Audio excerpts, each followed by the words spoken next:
What you're seeking is a blessing from God. You must expect a miracle. You have the power of choice. Believe on the Lord Jesus Christ. Welcome to Life Today Live. I'm Randy Robinson. Good to have you guys here today. And we're going to have an interesting conversation for sure. We're going to talk to someone who has a lot of military experience, and she is a board-certified psychologist, and she has just been helping a lot of people, especially in the military. In fact, she has a book out. But the thing I want to emphasize here is that this is not just for people in the military. So you guys stick around, all right?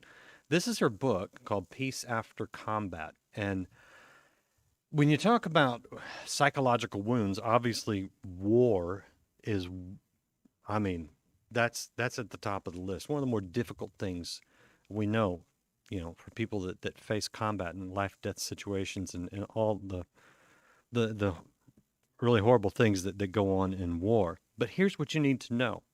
Whatever trauma you may have faced, whether it was recent, whether it was in childhood, whatever it is, there is help for you. And so if you have anything in your life, it may seem small compared to war, but there's no small trauma. You can deal with it. And you're going to get some great information today from my guest, Dr. Tiffany Tajiri, the author of the book. And I just invite you guys to hang out, share this with somebody you might know that might need to hear this. And we'll dig into this thing. Dr. Tiffany, great to have you here on Life Today Live. It's my pleasure. And I cannot wait to just share all the kind of information that I think will believe that it will speak life over people. The Bible states that the truth shall set us free. And that's my goal, is to shed light, provide education on how the brain digests painful experiences, and really to show where God is in the midst of that suffering and that he's always on our side. And the bottom line up front for me and how I process painful life experiences, understanding that God's not the author of evil. He is love. Whoever lives in love lives in God and God in them. So the bottom line up front is, if it's not love, it's not God. And it's interesting because it says the truth will set us free, but it says if you know the truth will set you free. And so that's why I've got you here, to show us a little bit of truth, to free up some people. Now, before we get into the details, give people the rundown, because I know military people always like to, check each other out. So give us your military background for those who are interested in that. Oh, you're so kind. You're right. You're so right. So I am an Air Force veteran officer. So I practice most of my time as a psychologist, actually entirely as a psychologist. I did my residency at Wilford Hall, which is Lackland Air Force Base. And then I had a slew of leadership positions throughout my time in the Air Force, to include some opportunities to work for the selection and assessment of special operations. Wow. Okay. And now you're out at Fort Bliss Army? Yes. I took that green uniform off, and I'm donning high heels instead of combat boots. I love my 4-inch heels. I feel so good in them finally.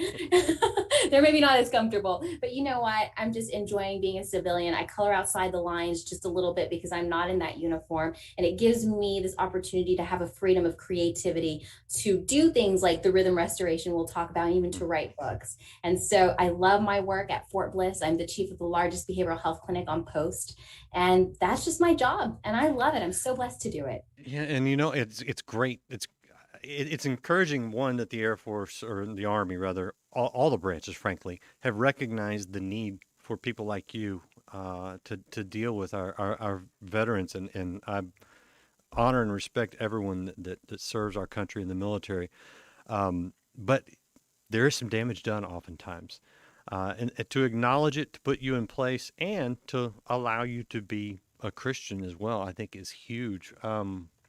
What are you seeing as you deal with our veterans? I second what you're saying 100%. You're on point. Spirituality is deemed the most important protective factor when it comes to suicide prevention. And with the increase in suicides that we're seeing across the Army and with combat veterans, what we're having to do is find out why. That big question, why? And we're noticing that there's a lot of spiritual disconnect when the family fails because of the strain that deployments place on them.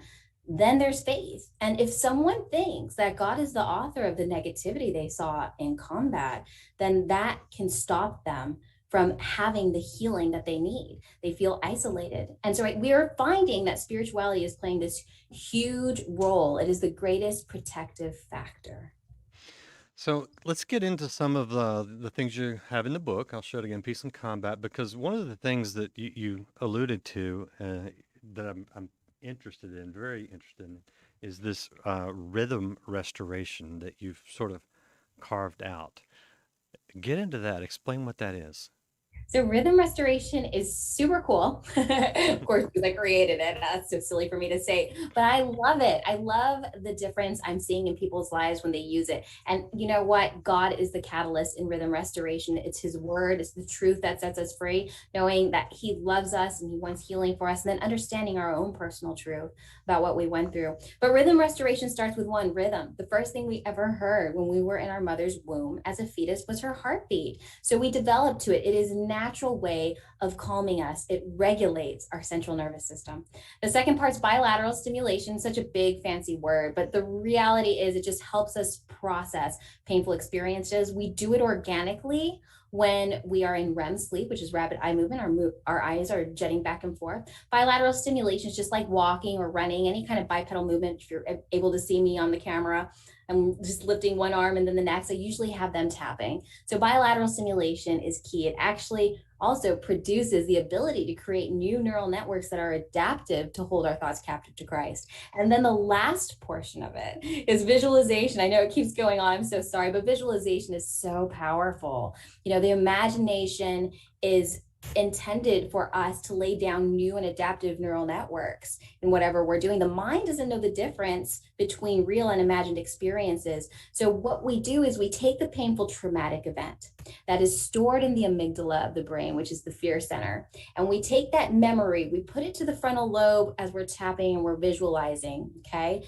And while we visualize it, we recognize where God was in the midst of our suffering. If he's not the author of it, there's got to be blessing somewhere. And when we're so stuck on our pain, we can't see that blessing. And so when they're bringing it to mind, they're saying, oh, look at the divine connections here. Look at the divine connections here. Oh my God, I didn't even realize I got a pay raise there. And he put this person in my life for me to do this. And he made a way and I wasn't left alone. I was comforted. There was grace given. And then they change actually the chemistry, the physical substrates of the memory. And they're capable of, instead of filing it back into the fear center of the brain, instead filing it back into the regular long-term memory known as the hippocampus. Okay, for those of us who are struggling to follow along here, you said something that you saw me react to, and that is this idea of neural pathways and how repetition can create new neural pathways. Am I getting that part right? You are so on point. Okay. Explain that, because I think that's really big to understand. Yeah. So we have brain cells. Okay. They're called neurons. So that's why we use the word neuroplasticity. Plasticity meaning flexibility, right? And what we want to do is we have about 86 billion neurons in the brain. Super cool. It's like the number of stars in our night galaxy.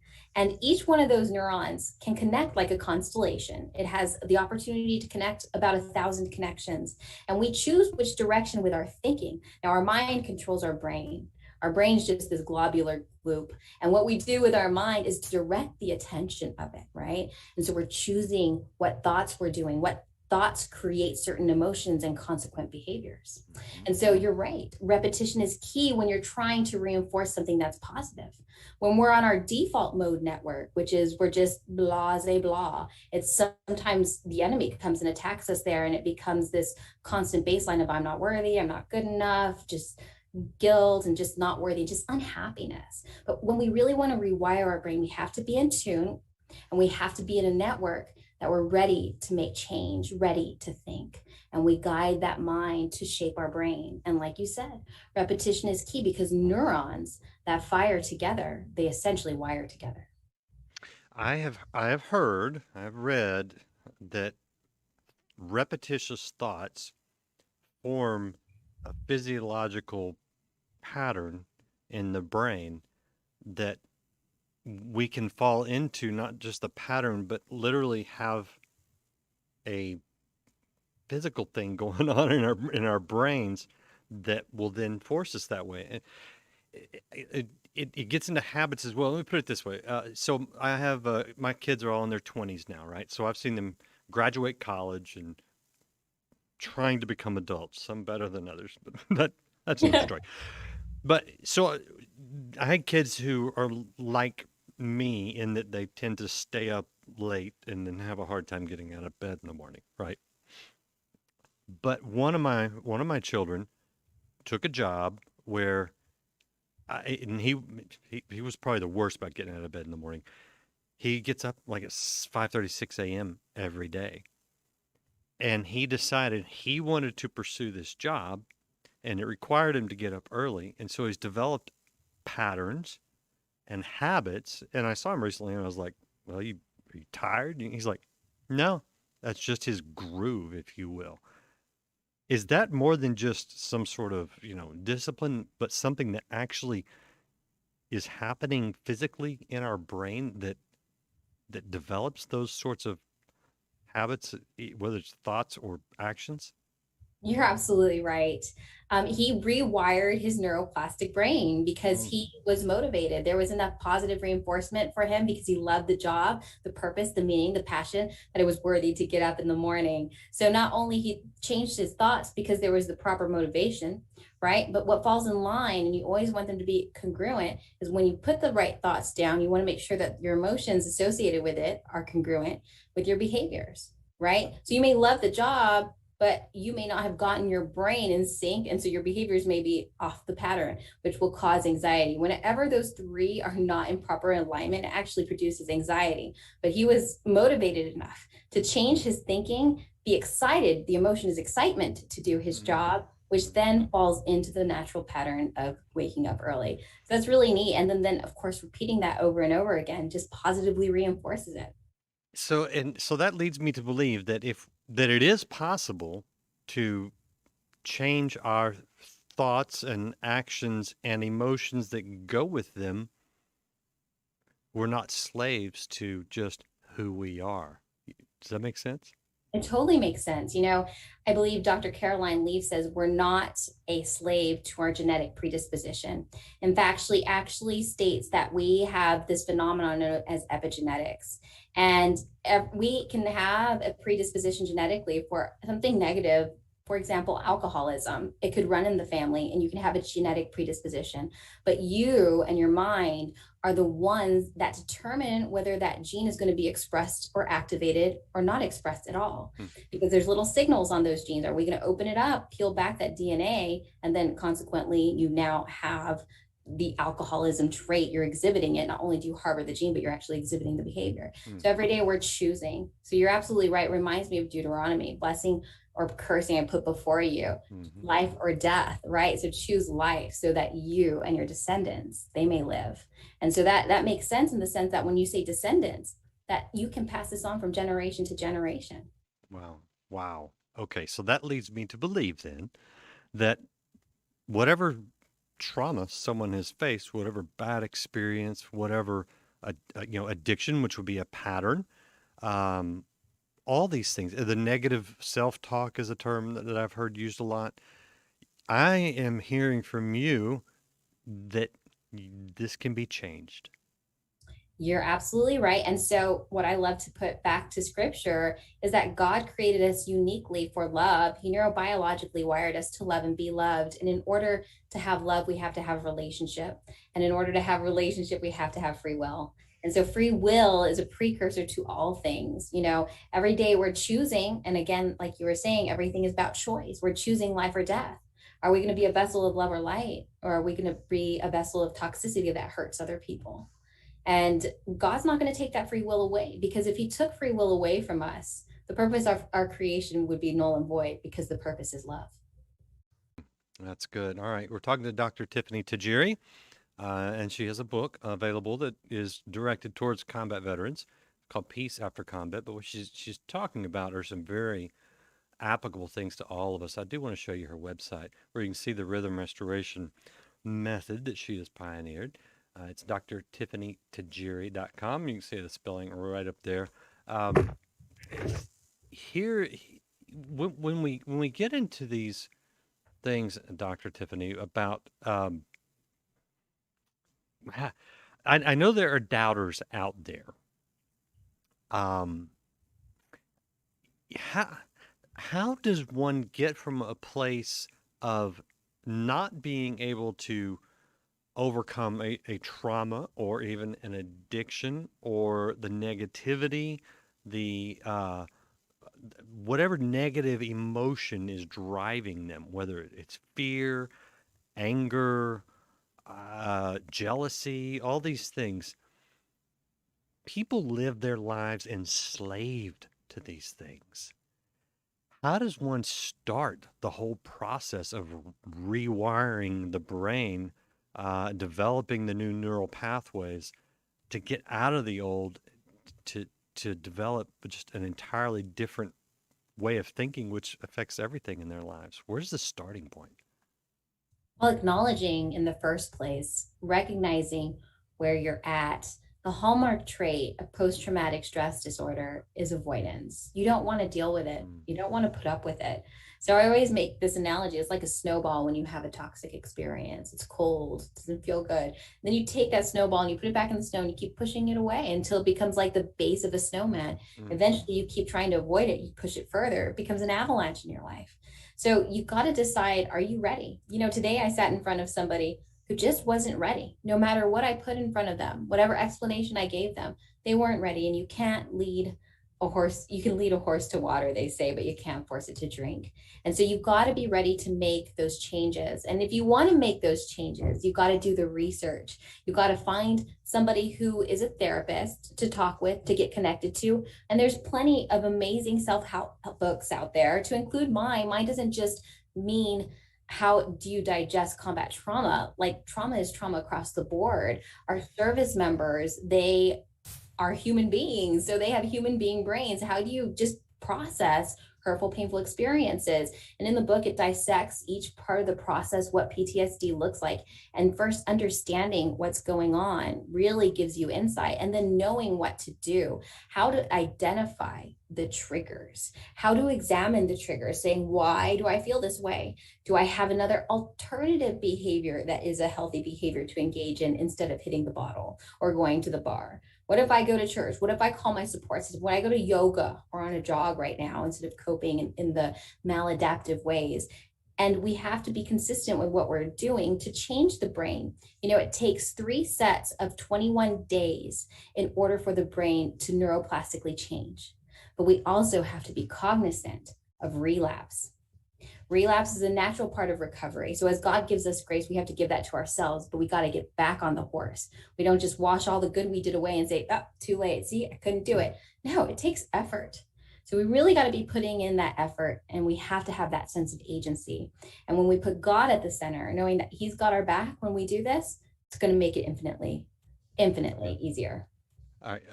you said something. 3 sets of 21 days. Is that 9 weeks total? Is that what you're suggesting to create a new? Yes, I'm not very good at math, but yes. So, in other words, and this is interesting because this is something I heard, wow, 20 years ago, from when I was at a secular company, Fortune 500 company, and they had someone come in to try to help people quit smoking. And I went to it because I got out of work. I don't smoke. I've never smoked, but he said some things interesting. But he talked about the short time that it takes to uh, basically get addicted to the nicotine, the substance, an addictive substance, but then how long it took to develop a new habit to get out of the addiction. And he was talking, I think, about what you're talking about. So when you say 3 sets of 21 days, are you suggesting that to form a new habit or a new pattern in the brain, that you have to stick with something for 9 weeks? Yes, it's a new neural network. You're absolutely right. I mean, I'm sure it's not an exact number, Mm-hmm. but it is flexible to each individual because each individual is different, right? I always imagine a mountain and a new neural pathway up the mountain. Think of the first time you go up a mountain and it doesn't have a pathway. You're going to have to get your machete out if you're here in El Paso like I am, and hack through all those cacti to get all the way up to the top where you want to go. right? And then it gets easier to take that trail up over and over again and over and over again, right? That's the goal, is to make that pathway easier and easier. And the more you focus your brain on it, the more you're changing it. Now you have two competitive pathways. When you have addiction, that's one pathway going up. Your brain's so used to, if you're trying to change and create another neural network, two networks cannot compete at the same time. One has got to win. Interesting. And so you want the adaptive behavior to win, and you got to keep doing it over and over again for it to eventually make the other pathway essentially extinct, wherein there's overgrowth or whatnot, if you look at it like a mountain, right? So that this is the more salient one. And that's the one that fires the most rapidly in your brain. It becomes your default mode. It sounds like it takes some discipline to create the habits we want to have in our lives. But if you will stick with the discipline long enough to create the new neural pathway, it won't be so difficult at 9 weeks on average down the road. Is that what you see when people? Yes, that's exactly what it says biblically in scripture too. Do not give up on being good. Continue, and you will reap the harvest of it in time. God will reward you. So you reap what you sow, and keep sowing that good seed, even though it may be difficult to put it in the ground. You keep watering and doing what you're supposed to do. You're going to reap an incredible harvest, and there's going to be blessing there, and it's going to be so worth it in the end. Yeah, and I can see it. I can see it in my life and in other people's lives. Let me ask you this, because I think one of the, especially after the year 2020, what role does isolation play in perpetuating negative emotions or experiences or actions? Well, as I stated earlier, God created us, neurobiologically wired us for love. And so isolation is natural to depression, and we keep reinforcing that same negative loop over and over again, keep getting stuck in it. We're meant to connect. We're meant to feel loved. We're meant to have relationships. Whether you're an introvert or an extrovert, it doesn't matter. We're meant to have relationship. So doing anything in isolation is not very helpful. Thinking I'm going to do this on my own is not helpful, because one, sometimes a testimony gives you the hope that you need. And then understanding that you're not alone in your struggle, that there's other people who have the same issues as you and understand you and get you, it gives you hope. It's that concept of universality. Or Dr. Urban Yalom talks a lot about that. It's very interesting. But we're meant to do this collectively as a group. And we have to work through shame, because sometimes we stay alone. We stay in our own little corner because we're shameful. We feel embarrassed. We don't want to be vulnerable, because in vulnerability, there's no control. Mm-hmm. And so that stops people from seeking the treatment they need, thinking that somebody's going to judge them. But the reality is, on the other end, as therapists, there's pretty much nothing we haven't heard. And when you have a support group of people, we screen who comes in, and we talk together and we share, what stays in the group is not going anywhere. It's private, it's personal. Yeah. And that's where you can create a thriving and loving environment where healing can commence.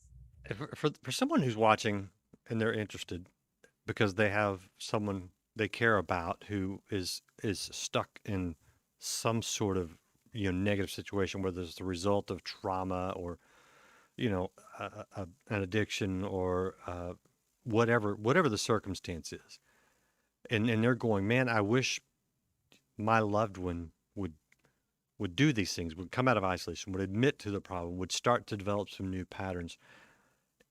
Do you have any tips for how to maybe get through to someone who doesn't seem ready? That is challenging. They have to be ready over time, but I think disarming them with letting them know that you love them unconditionally and you give them grace just the way the Lord has given you grace, and that you truly, truly, truly are there to be of support to them. It's getting that buy-in. Maybe you slip them a book that resonates with them, and you have to hope and pray that they open it up, and they have to be ready for that. Send them some videos. There's incredible videos online with all different kinds of speakers. You look at TEDx, it's just awesome, with all different kinds of doctors. If you see that something resonates with you, why not share it with them and let them know that you love them unconditionally and disarm them in the circumstance. Yeah, and that's a tough place. That's a tough place to be in. And sometimes we make it worse by maybe forcing someone who's really not ready try to push them down the path. That's a tough spot. Are there any particular counseling networks that you recommend for people that may, want to get somebody or want to recommend somebody? For military families, the Cohen Family Network is amazing. Mm-hmm. They do offer incredible resources and great therapy. It's a military family network, and you just have to be a friend or, for the most part, family member of somebody who's in the military to get the help that you need. I think that Google is our best friend. You've got to Google people in the local area. What's really awesome is nowadays a lot of providers, such as myself, operate as consultants so that we can help you as well, from a different perspective. But you can see videos of people that you may like. And some providers are super awesome at putting videos out there, and you can tell whether or not that personality would jive with you. Yeah. And so just use that internet, explore, stalk the providers you're trying to encounter and see what they're like, and if they align with you and you feel like you could get a good vibe with them. Yeah, that's probably good advice. I use DuckDuckGo, but that's a whole other issue. So if you're looking for a browser that doesn't follow you like Google does, DuckDuckGo. You have to, I know you have to. You've been doing this too long. You have to have some pretty amazing success stories, and I know you can't share names, but is there any circumstance that you can share where someone started doing what you're talking about and it saved them?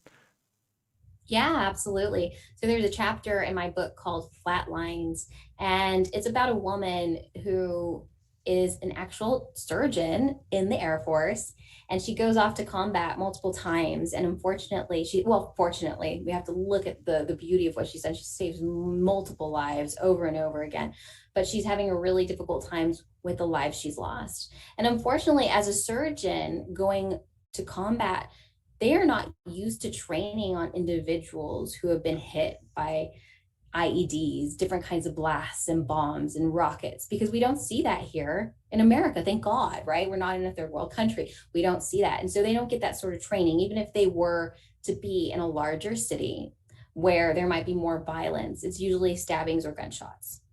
And so it's not the same as the explosive devices that they see in combat. And so she had this tremendous, what I call twisted guilt. She felt that she should save all the lives and that she was a bad doctor because she couldn't. So she had a lot of trauma because she lost somebody she loved very dearly that was on her operating table. And so her entire existence was, I need to go back to war. I need to go back to war to make up for all the lives I've lost. I need to save more lives. And the reality is I have to teach her that the only things we're in control of in life are our own thoughts, emotions, and behaviors. We're not in control of anything else. And the reality is we only have influence. That's the big word here. We only have influence on external situations. It's either a high degree or a low degree. And to be quite honest, she didn't have a high degree of influence on how these service members were hit, where they were hit, when they were hit, how they were hit, right? But she still put this tremendous amount of responsibility on herself, which became very bad for her coping. And that's what kept her stuck. And that's what kept that PTSD going in cycles. So she came to me, and first off, she's very spiritual. So I told her God is love. God didn't will these bad things to happen. Jesus wasn't immune to the suffering of the pain of the world, so neither are we. And so when she understood that God was on her side and was really into healing, because spirituality is key for rhythm restoration, then she was ready to begin the process. And we confronted those hurtful, painful experiences. And I had her do rhythm restoration to press play on her trauma. What happens is this trauma stays frozen in time. And that's why it hurts us so much, because we don't allow the play button to go back again. And when we hit play, I asked her, I said, I want you to go find those service members that you lost. I want you to go find them in heaven. What would they say to you? What would they look like? And she goes in her visualizations as she's tapping, she goes to heaven to find them. And she expresses all her vivid emotions and everything that she's felt and thought. And she sees them whole. And they tell her, you know what, you did your best. They gave her peace in her visualization. And so that allowed her to continue to press the play button to find closure, because the brain is a brain of peace inherently. In the Bible, it states, I did not give you a spirit of fear, but a power, love, and a sound mind. And your brain is a peaceful brain, and it wants to go to peace. And so naturally, the brain is going to get into a direction to bring healing to itself by continuing, instead of hitting pause, playing the rest out, and then looking at how God aligned good things for her, even in the midst of her hurt and pain, and the wonderful people he introduced her to, and people that gave her hope and inspiration. And the other benefits too, right? All different kinds, whether it was the financial, the monetary, the ability to travel. She saw all these different blessings that, instead of holding on to the trauma of seeing bleeding out bodies and open chest cavities, she was now able to see them whole and healed, and see herself as gifted, that God was giving her the strength to save the lives she could. And it helped her to understand not all lives could be saved, and that's not her fault, because for her, the people she lost are living the eternal life now in heaven. Wow. Wow. Okay. Well, I appreciate the insight and the encouragement and the practical application, and seeing how what you're doing, the gift you're giving to people, is actually really, really helping. I want to give you the last word. If there's anything that you want to promote, tell us that you're doing, tell us about that you're doing, or just any final word of encouragement. I want to give you the last word and say thank you for being with us. But is there anything we didn't get to cover that you want to cover? We just got to stay together. We got to work as a family and as a team. And I believe firmly that we don't have to be licensed or board certified to promote healing to somebody. If we pray before we do it and allow God to work through us, we can be connected with one another. God created us for that relationship. He created us to be healers of one another. So sometimes it may not be the licensed therapist that is the one who gives you the peace that transcends understanding. It could be your best friend. It could be a stranger you met in the street who just decided to share their testimony. So don't underestimate the power of you and how you can help other people by listening and being receptive and being a vessel of love and grace. And if you liked what you heard, you can find me on Mastermind. I do have some mastermind classes that I partake in. So if you're interested, I can teach a lot more for hours. Well, great. Well, we appreciate the few minutes that you have given us. And I'll show people the website here at the end. You can go to drtiffanytajiri.com and reach the mastermind courses. But thank you so much for your time and your insight today. Great to have you here. Thank you so much. It was a blessing. And appreciate you guys out there hanging out. Hit share, hit like, hit subscribe, hit follow, whatever you can hit wherever you're watching. And be sure to join us again next time. Check out the book, check out the website. Come back again for more encouragement here on Life Today Live. We'll see you again next time.